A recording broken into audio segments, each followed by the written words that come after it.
number for rental prices generally, if you're looking at it, if someone was to buy a $250,000 home, they'd have to rent it for $2,500 a month.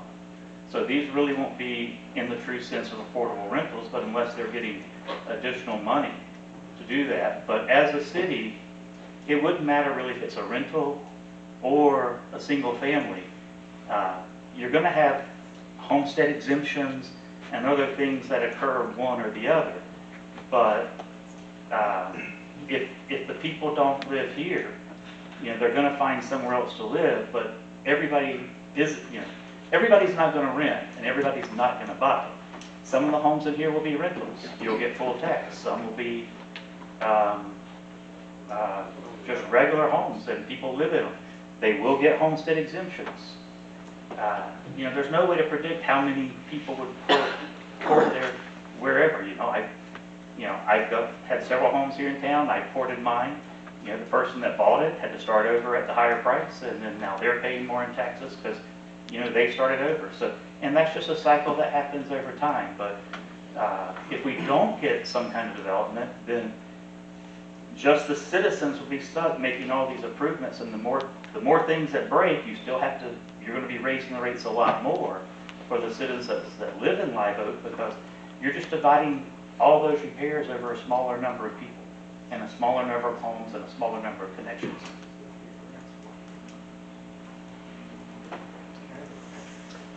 I mean, I'm a civil engineer, so I don't know these guys. I can answer questions. If y'all have anything like that, because I've done a lot of development. I've designed communities.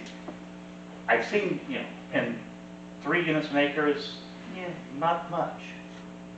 That's I live over on Mary Mag. That neighborhood is probably 2.5 to 3. That's kind of what that is. If you're looking for an image, that's the image of what kind of neighborhood it's going to kind of look like. And I live over in District 1. Yeah. You have rentals over that area. Yes, ma'am. So you understand what I'm saying? No, and that's what I'm saying is that the density there with the very small lots is probably closer to 5 or 6 units per acre. When you look at the very small lots things are built on. So from an image, when you try to picture stuff, I'm just trying to give you an idea of what different densities would look like. The neighborhood that I live in currently is probably, about 3 units an acre. George may have the numbers exactly, but, a townhome community where you have townhomes side by side, that's like 5 or 6. When you have the multifamily apartment buildings, that's where you get 12, 13. If you go multi-story, you can get 20. If you think of Gainesville and the 3-story apartment buildings they've got, that's about 16 units an acre.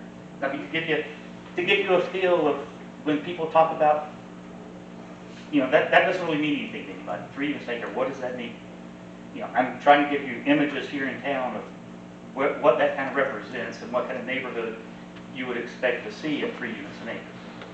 I don't have a concern. That's not my concern. It's the infrastructure. And long term, the utility fees are supposed to pay for the infrastructure. They're supposed to pay for our trash pickup. They're supposed to pay for repairing our water lines. And so from that side of things, that's what our utility fees should be doing and should have been doing for a long time, but they never got raised. And so unfortunately, the utility department was kind of stuck with no money to improve and maintain the infrastructure they had for a very long time. And that was any additional questions we need to go past there. Give it 3 on the question. I'll personally. Okay. If y'all, if anybody wants to talk to y'all, I'll come over and talk to you. They have my number, and I'll be happy to talk to any of you about it. And I don't know these guys, so I don't have. I showed up for a whole different reason tonight, so. All right, thanks. I own property next door to 1 yard. Talking about next, I believe. Mr. Curtis, anything from the city? All right, a brief rebuttal from the applicant. Oh, we got one more public comment. Didn't see a hand up. Adam Collins, 206 Duval Street Northwest. And obviously everybody here has heard what I've had to say a couple times, but I will reiterate. I do a lot of development here, mainly single family houses. It's a big part of my business. I'm a local civil structural engineer. And I probably count on both of my hands of people that are from Live Oak that I've done houses for. Everybody else is from down south. You got to ask yourself this question: why are they moving? Probably because of the sprawl that's happening. They're tired of those communities being irresponsibly run, irresponsibly developed, and they're looking for something smaller and better. Okay? And then also ask yourself this question: if we can't take care of the infrastructure with the money we have coming in now, with the people that are paying taxes, then there's a problem.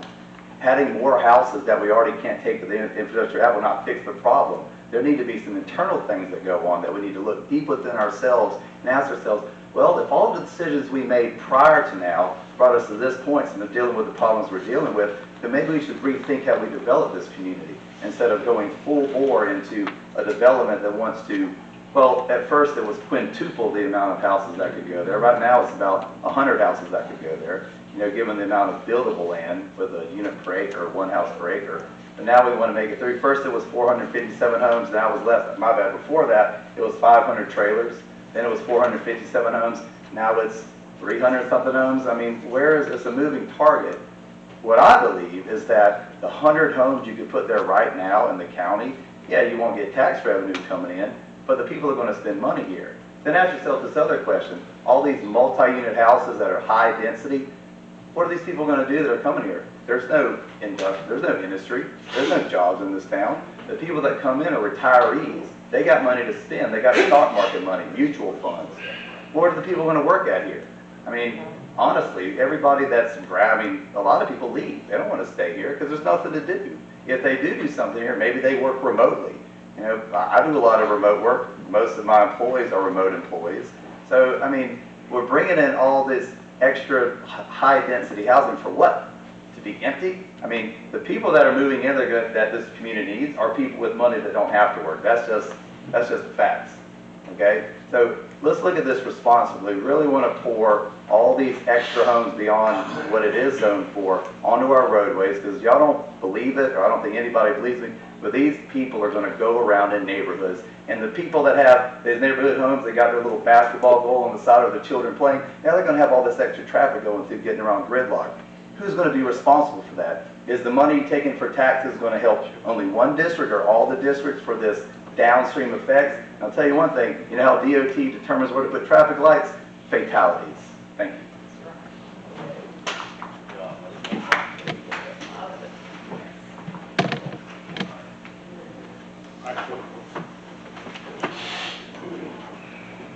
I appreciate the public's comments, and I know it's again tough to have change, it's tough to have growth. I've been through that as well. One of the things, the manufactured home community was something that was brought up as an initial concept in the beginning, and after the town hall, the developer looked at the comments that were made and wanted to respond to the community and make a change based on what the feedback was. And so we're not at the point of establishing, because I'm not the developer, they're not at the point of establishing exactly how many homes per acre. That's their target. That's going to come down the road. This is just for annexation, but that's what they're looking at is 3 homes per acre. Since I've been speaking in front of you, it's been exactly the same, but I've tried to keep everybody here informed exactly as to the updates and try to answer everybody's questions, be as open as I can. I'm welcome for the public as well. We want to be absolutely upfront. 3 homes per acre is not a high density whatsoever. And the only way you're going to have improvements to your existing city is you either raise taxes, drop expenses, or raise more revenue. And this is raising an additional $1 million per year that you guys can fund whatever you choose to fund to the city. Yes, there's more traffic. There will be more traffic. But that's the reason the traffic study is done. There's been a preliminary one done, but there will be a formal traffic study done that you'll get to review, and the public will as well, coming down the road as far as with land use and site plan as the project should it move forward. So that was really the only thing I wanted to bring back and see if there was any other questions from the council.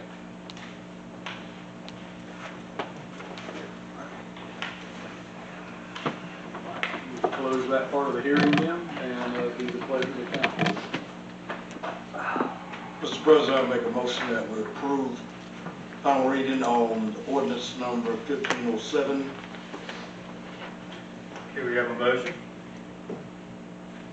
A second. and a second.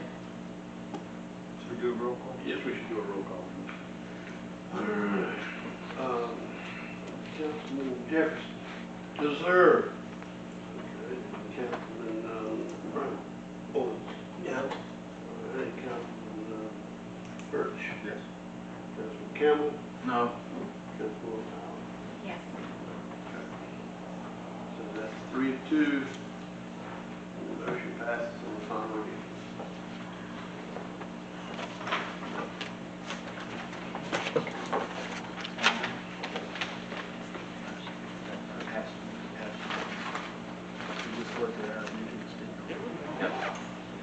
Mr. President, I do appreciate all the people that have spoken tonight, and I do appreciate what Mr.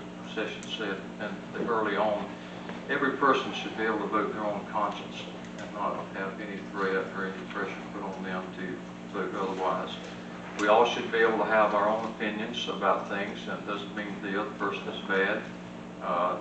There's a lot to be, Mr. Lawson, I think, made a very great argument, because we need growth here to be able to pay for some of the folks who can't pay for things. And I think he did a great job of that. I do think Mr. Collins made some great points too. And Mr. Purrier, I know you said you've seen growth and you've been a part of it. I wonder if you liked it before better than you do now. And we all have to struggle with those things. So we're all having that challenge, and this is a part of the country that people want to live in, and they want to come to. So, as I understand my role as the mayor,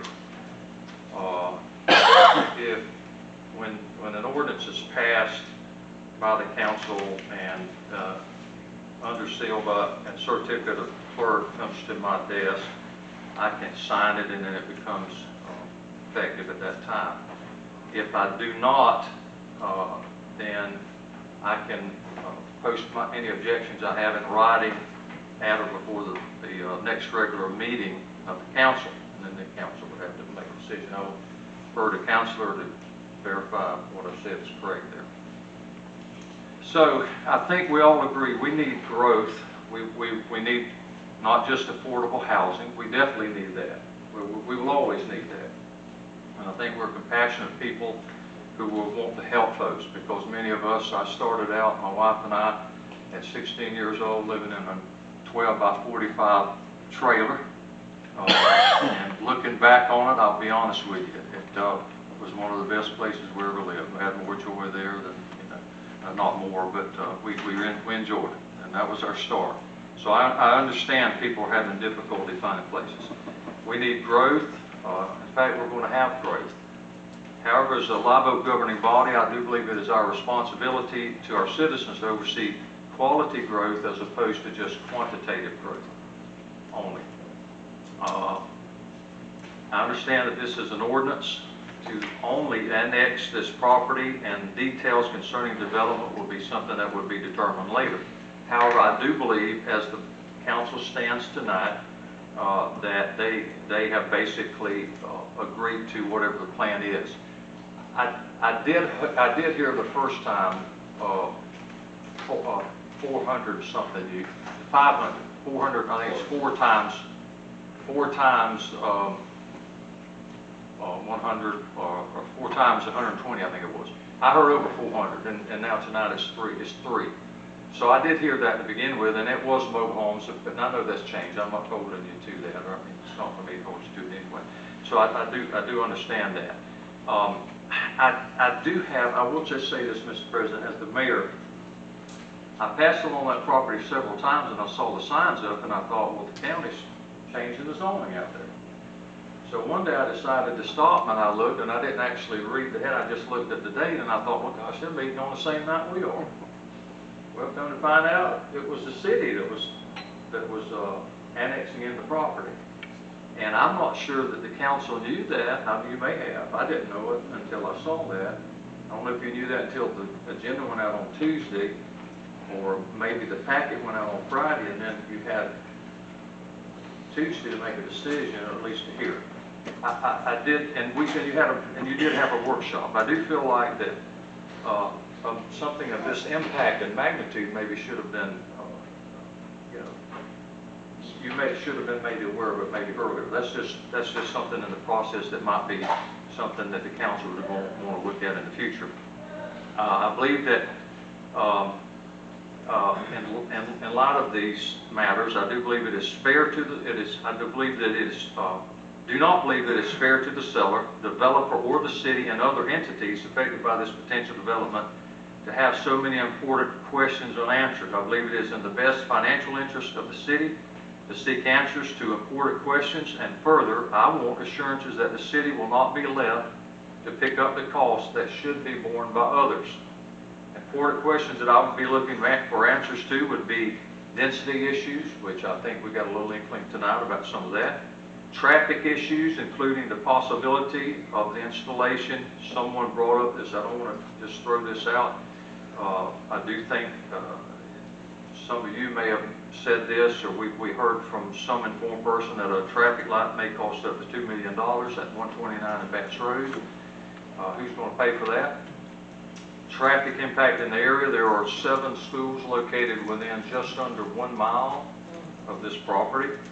The impact on county roads, Walker Street and Bass Road, and then who will be paying for the widening, turn lanes, and other work that may be necessary to accommodate that development, the development on the county roads. And solutions to the potential traffic flow in, north and south on Highway 129, as this is the main artery through Live Oak to Points North.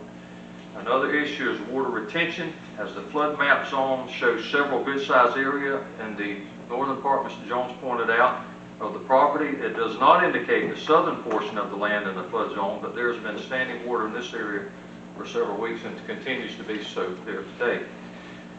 In order to ensure that the city has the best information, I would propose a workshop be held. I understand one has been held, but interested parties were not present. FDOT, Suwannee River Water Management District, Suwannee County Commission, Suwannee School District, and possibly you have Suwannee Valley Electric that is there that's already having difficulties, I understand, getting trucks out in the morning from onto 129 to get their crews out. Workshop with these parties and attendance will allow them to share solutions to our concerns. I would suggest, though, there be strict guidelines to be approved for the workshop so that it could move slowly or fairly and thoroughly, so that we might hear more from the entities that would be there. It seems to me that this is a reasonable proposal. May I? Well, do you have to close this out, Todd? I mean, how does? As far as I'm concerned, the ordinance has been adopted. This was now the For future stuff. that essentially it was a moving of the mayor's comments from where they were. Council allowed for that. So essentially we've now covered item 4, which is the mayor's matters of the city. Okay. May I just comment on what the mayor said?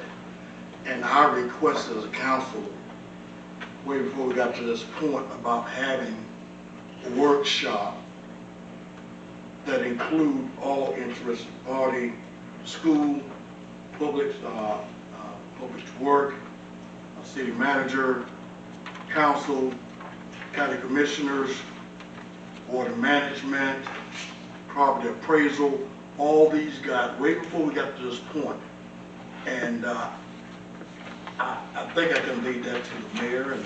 No, you did. You mentioned it here on the council. Yes, and so, but to say it now, but that recommendation, I asked for that, we go into a workshop, let's discuss, does everybody involved into this? I took a liberty to call in all these interested parties, including FDOT, to get information gathered about this particular project.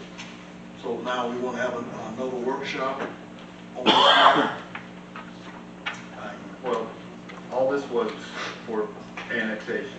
Now, the next thing, if we choose to have a workshop on and bring all those people in the next phase, then that would be something that we could do. No question. But this is just for annexation, that's all it was. Just to clear my mind, everybody misunderstood. Jameer, you said there was already a sign out there saying that this was annexed. It was was a What's sign, that? you said there was a sign out there on the property. But what did you say about the sign that was on the property? No, they have the hearing sign was out there. Right, Yeah. okay, right. So there was a hearing sign out there. Yes, oh yeah, sure. Well, you could put it, one proposal would be to put it on the agenda for next month to consider a workshop, and that would give staff time to make inquiries, because trying to get DOT and all of the entities mentioned on the same day at the same time is gonna take some advanced planning, in my experience. And so, put it on the, staff could put it on the next agenda for consideration of the workshop, and then, staff could then come back with, the results of their inquiries as to who might be willing to participate and might not be, and some prospective dates. Kind of doing the cart a little bit before the horse, but with so many governmental entities, I think that's the only way you could pull that off and have most, if not all, of those entities involved. Mr. President, if I may. Going back to what the mayor said, if he chooses not to sign, then what happens? Comes back to the council. Comes back to the council, I think it's a Supermajority. supermajority. Before the word. I just wanted that to be clear. Thank I you. wasn't sure.